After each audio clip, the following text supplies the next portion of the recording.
El día de hoy vamos a trabajar con la regla de las fases de Gibbs. Para ello se dará una pequeña introducción, se hará la deducción de la regla de las fases y los grados de libertad, se determinará la regla de las fases en sistemas no reactantes y en sistemas reactantes. Se desarrollará un ejercicio de aplicación para terminar con unas conclusiones.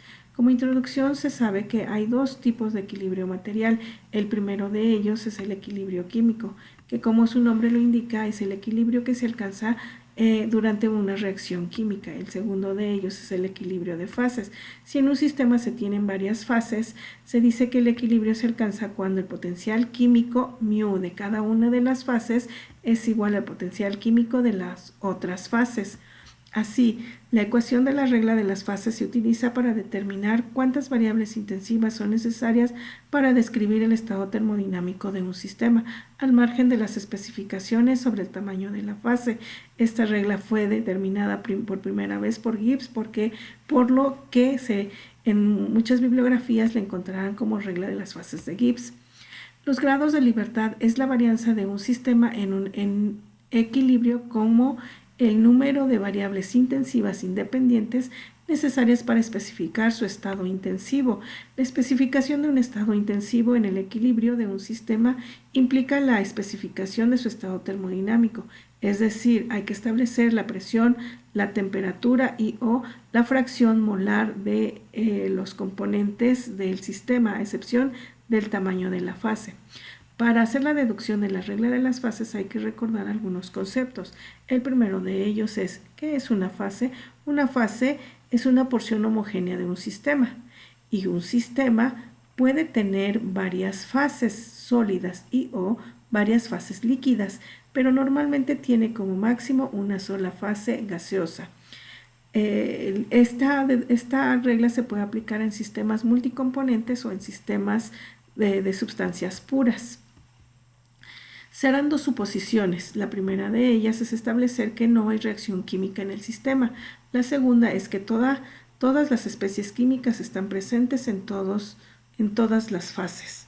Si se tienen C componentes en una fase, existen C especies químicas en cada fase y por lo tanto se tienen un total de Fc fracciones molares.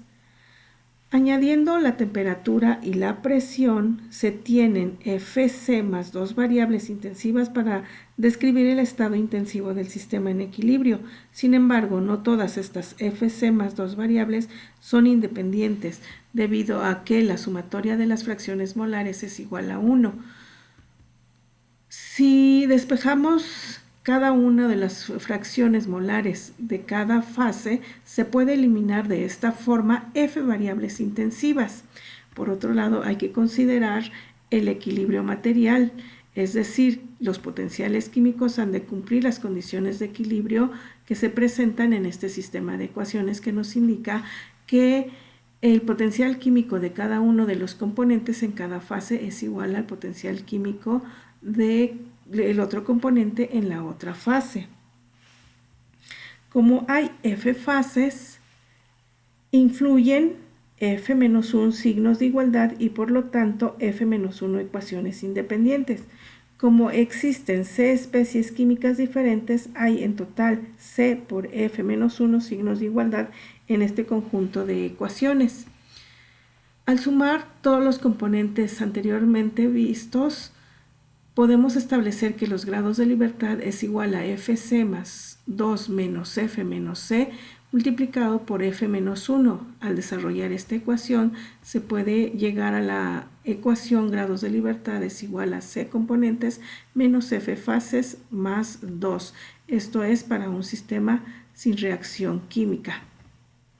Como ejemplo, vamos a calcular los grados de libertad para un sistema constituido por sacarosa sólida en el equilibrio con su disolución acuosa.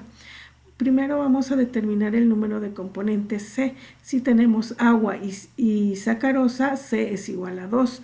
Como tenemos también una fase líquida, que es la disolución que contiene sacarosa y agua, y la otra fase que contiene sacarosa en estado sólido, F es igual a 2.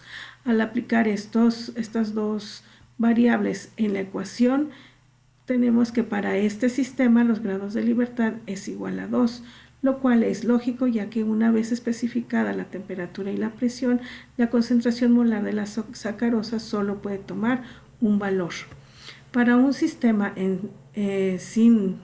para un sistema con reacción química, se establece que el equilibrio se alcanza cuando al multiplicar los coeficientes estequiométricos por los potenciales químicos y hacer la sumatoria de todos los componentes es igual a 0.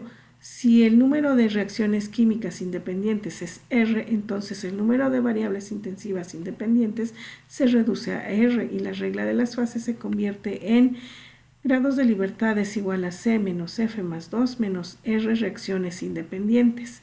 Como conclusión, se puede establecer que los grados de libertad o varianzas de un sistema en equilibrio describen el número de variables intensivas independientes necesarias para especificar el estado intensivo del sistema.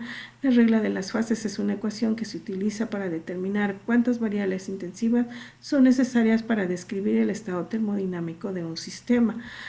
Para un sistema sin reacción química, los grados de libertad es igual a C menos F más 2. Para un sistema con reacción química, los grados de libertad es igual a C menos F más 2 menos R. Bueno, eso ha sido todo por mi parte. Espero que les sea de utilidad este pequeño video.